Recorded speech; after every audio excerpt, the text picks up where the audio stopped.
When you have a lot of data, you can filter it to quickly find just what you want. In a range of data on a worksheet, you enable filtering by clicking the Filter command on the ribbon. This is on the Data tab in the Sort and Filter group. It's a good practice to have labels for your columns of data, like these in row 1.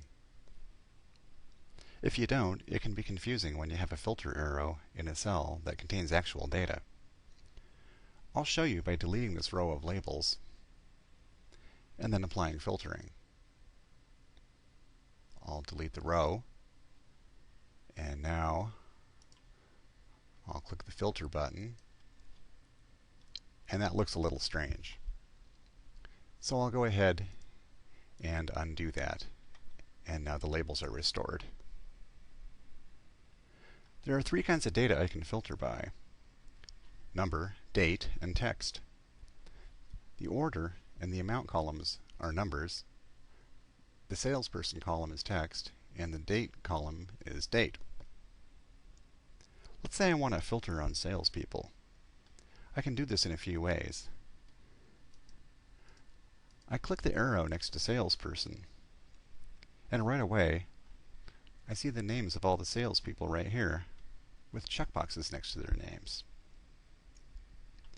Or I can search for names in the search box. Or I can build a filter by clicking Text Filters.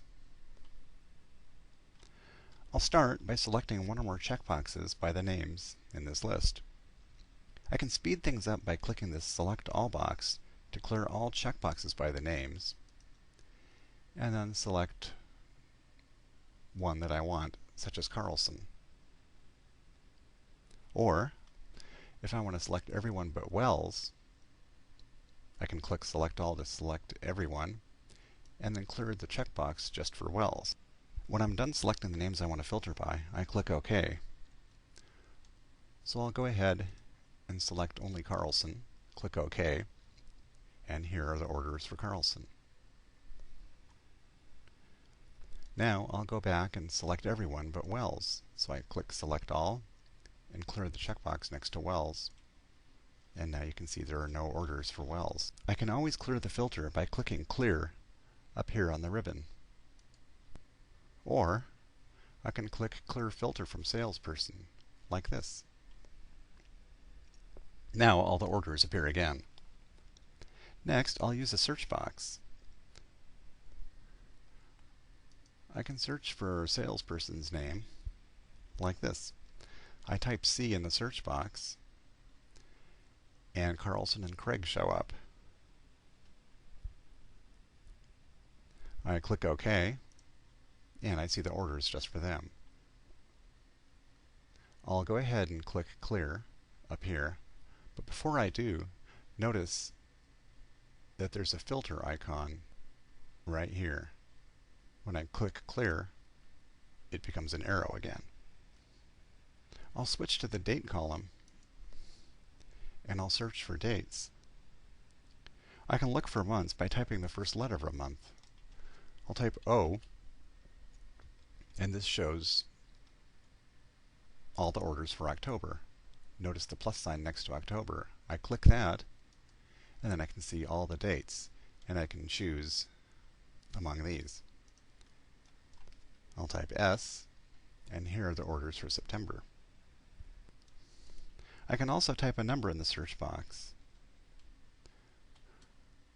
I'll type 4, and I see all the dates that contain a 4, September 24th and October 14th. I'll switch to the amount column, and I'll search for some numbers. If I type *4 in the search box, this shows me all the orders that contain a 4 in the amount column. If I type $4*, I'll see the values that start with a 4. In this case, all orders that are 400 something. If I type $1, I'll see all the values that are greater than 1,000 and less than 2,000. These two values right here. Now I'll show you how to apply and build filters. I'll select the date column, click the arrow, and then I'll click Date Filters. See all the choices that appear over here? This is really powerful. I want to see the orders earlier than October, so I click Before, and this Custom AutoFilter box appears. Under Date, it fills in Is Before for me. I can choose a date from this box by clicking the arrow next to it, or I can use this date picker over here, which gives me a calendar. Either way, I can easily select October 1st. I'll go ahead and click OK to apply the filter. And now only the orders before October 1st are shown. I'll go ahead and clear the filter and try something else. I want to find orders that are greater than or equal to $500, but less than $1,000. So I'll click the arrow next to Amount and click Number Filters. And then I'll click Between, because these values will be between two numbers. Again, the Custom AutoFilter box appears, and I'll go ahead and keep Is greater than or equal to in this box, and I'll enter 500. And then in this box, I want to make it less than 1,000. I don't want to include 1,000. I click OK, and now I see values that are greater than or equal to 500, but less than 1,000. Now that I've got that, I want to see the highest value from these results. This is a little more complex. I can't filter results that are already filtered in place. But I'll show you how to subfilter these results and return the highest value anyway. I start by copying these results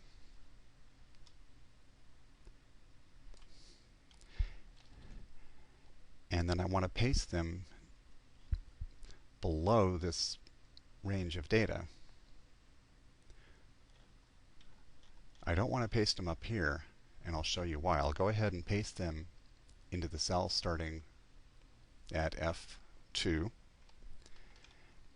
and you can see that not all the results show up. So I'll go ahead and undo that. I'll copy them again, and I'll move down here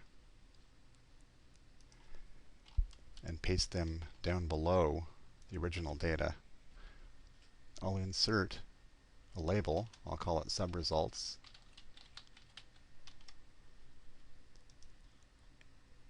And then I'll turn on filtering for this column. Now I'll click the arrow next to the label, click Number Filters, and then click Top 10. And this filter will show me the top X number of items that I specify, from 10 to 1. I want to see only the top one item, so I'll enter 1 here, click OK, and the highest number in these results is 927.77. Now you've seen lots of ways to filter different kinds of data: text, numbers, and dates, by choosing values from a list, by searching, or by applying and creating filters to get really specific.